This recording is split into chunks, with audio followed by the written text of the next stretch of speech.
bien, mon cher Adrien, je crois que nous y sommes. Il y a bien des années que tu m'as demandé d'élaborer une initiation à la philosophie qui serait comme une mise en ordre de toutes les réflexions que nous avons pu avoir au cours de nos conversations. Je me suis excusé d'abord parce que je n'étais pas un maître. Mais d'autres amis m'ont convaincu de leur donner un cours parce qu'ils disaient « mieux vaut avoir un compagnon, à défaut de maître, que rien du tout ».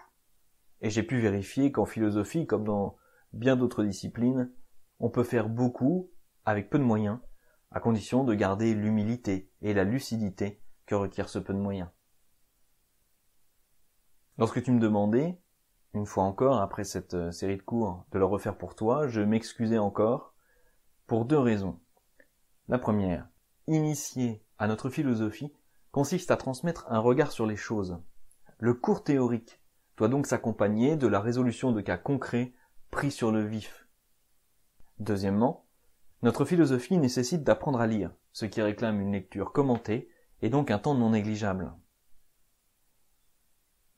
En regardant ce que d'autres ont fait sur Internet, j'ai pensé que le modèle de la causerie proposé sur un tout autre sujet par Donisto pouvait pallier à certaines de ces difficultés. Et puis quoi? C'est en s'exerçant qu'on crée les outils adéquats. Alors je me lance. Nous jugerons après ce qu'il convient de garder de cette expérience. Et le premier critère s'imposera à nous. Avons-nous réussi à persévérer? Je te prie donc d'excuser la lenteur avec laquelle j'ai fini par initier un début de réponse à ton vœu. Je te remercie parce que durant toutes ces années, ton enthousiasme m'a permis d'y croire et d'avancer.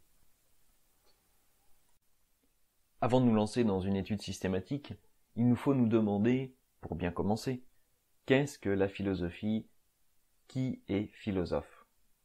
Une observation d'abord. Quand dit-on qu'un homme se prend à philosopher? N'est-ce pas lorsqu'il aborde en lui-même les diverses possibilités de réponse qu'offre une question, ou encore, quand en considérant un événement, il se demande ce qu'il a d'étrange et ce qu'il signifie? Reprenons pour nous la méthode de saint Jean-Baptiste, et disons d'abord ce que la philosophie n'est pas. Elle n'est pas, contrairement à beaucoup de croyances, un contenu, ni une gnose. Elle n'est pas une gnose en ce sens que elle n'est pas un secret réservé à une élite. Ce n'est pas un contenu qu'il s'agit de répéter sans comprendre. Ce n'est pas une culture. Ce n'est pas un culte de l'extension du savoir, avoir un avis sur tout ou une connaissance superficielle de nombreuses choses. Enfin, ce n'est pas une histoire de la pensée. Saint Thomas nous le dit. Le but de la philosophie n'est pas de savoir ce que les hommes ont pensé, mais bien quelle est la vérité des choses. Alors qu'est-ce donc que la philosophie? C'est une activité de l'esprit par laquelle, premièrement, nous dégageons la singularité d'un phénomène que nous observons. C'est un phénomène d'étonnement. Deuxièmement, nous élaborons la question qui exprime l'ignorance que ce fait a mis en lumière. C'est ici qu'il nous faut de la considération et de la méthode. Troisièmement, nous découvrons la raison, grâce à cette considération et à cette méthode, du phénomène et de notre étonnement.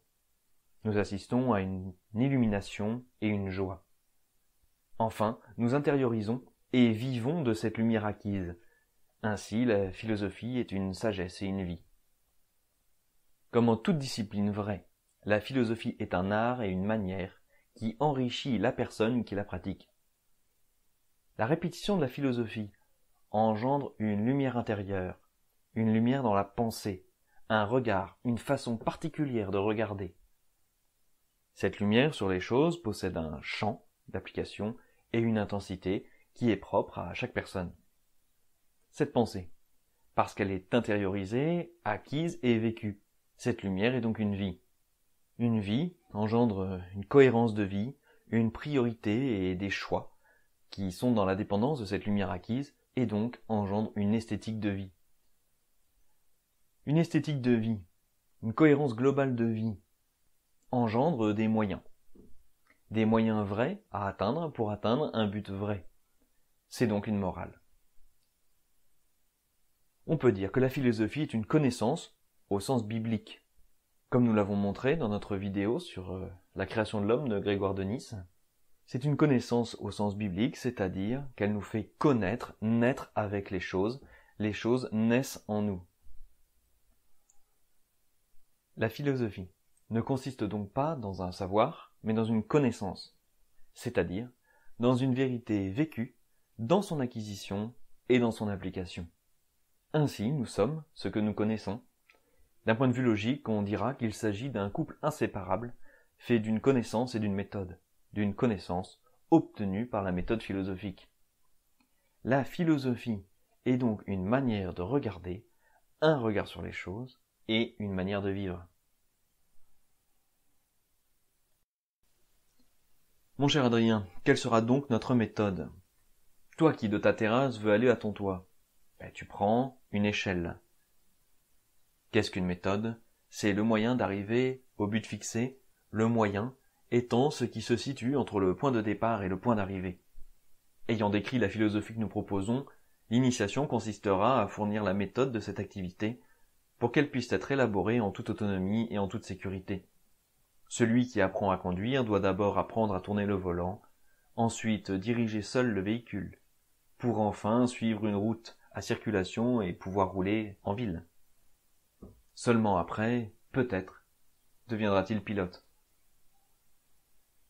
Pratiquer cette activité qu'est la philosophie nécessite donc de savoir se poser les bonnes questions, déterminer le bon moyen d'atteindre la réponse ou part de réponse possible, déterminer le niveau de certitude que possède la réponse à laquelle nous sommes parvenus. Et enfin, savoir profiter de la tradition philosophique. En ce sens, une distinction s'impose. Tout d'abord, tout homme découvre des vérités que d'autres n'ont pas découvertes sur des points particuliers, et en ce sens, que tout homme soit ton maître. Mais il y a bien sûr des maîtres de la philosophie. J'appelle un maître celui qui, à force d'exercice de l'activité philosophique, est parvenu à une vue architecturale de la vérité, de la réalité, et est capable de transmettre et cette connaissance de l'architecture et cette démarche pour y parvenir. Au cours de cette initiation, nous suivrons deux maîtres, Aristote et saint Thomas d'Aquin. Mais comment s'assurer que nous ne divaguons pas? S'agit-il donc, contrairement à ce que nous avons annoncé au départ, de répéter ce qu'ont dit ces maîtres? Non. Le principe de réalité doit être le phare qui nous guide tout au long de notre démarche. Quel est-il? Il s'agit de dire que contre les faits, il n'y a pas d'argument. La philosophie qui est proposée est-elle cohérente avec les faits que nous observons? Est-elle cohérente avec les conséquences de sa propre doctrine, c'est sa cohérence interne et externe, face à ce que nous observons dans la réalité? De plus, l'histoire de la philosophie, l'histoire des sujets que nous envisagerons dans notre philosophie et l'histoire des hommes nous permettront de nous dégager de toute idéologie et de nous assurer que nous ne partons pas droit dans le mur. Nous pourrions entendre beaucoup d'objections, mais je ne souhaite pas y répondre. Pourquoi? Parce que le meilleur moyen de connaître que cette philosophie est vraie et réelle, et non pas un autre système parmi tant d'autres, c'est simplement d'en faire l'expérience, car la vérité des faits s'impose par eux-mêmes. Mon cher Adrien, une dernière remarque de méthode.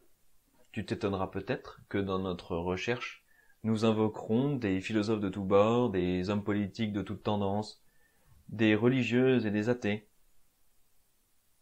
Si tu as bien compris la méthode philosophique, tu comprendras maintenant que le motif d'invoquer une personne est dans la méthode même de la philosophie, c'est-à-dire dans quelle mesure ce propos nous interroge, peut nous faire découvrir une vérité, et non pas du tout dans l'autorité que pourrait représenter cette personne. Il faut simplement dire « cette personne a fait telle réflexion et elle mérite que nous nous arrêtions ».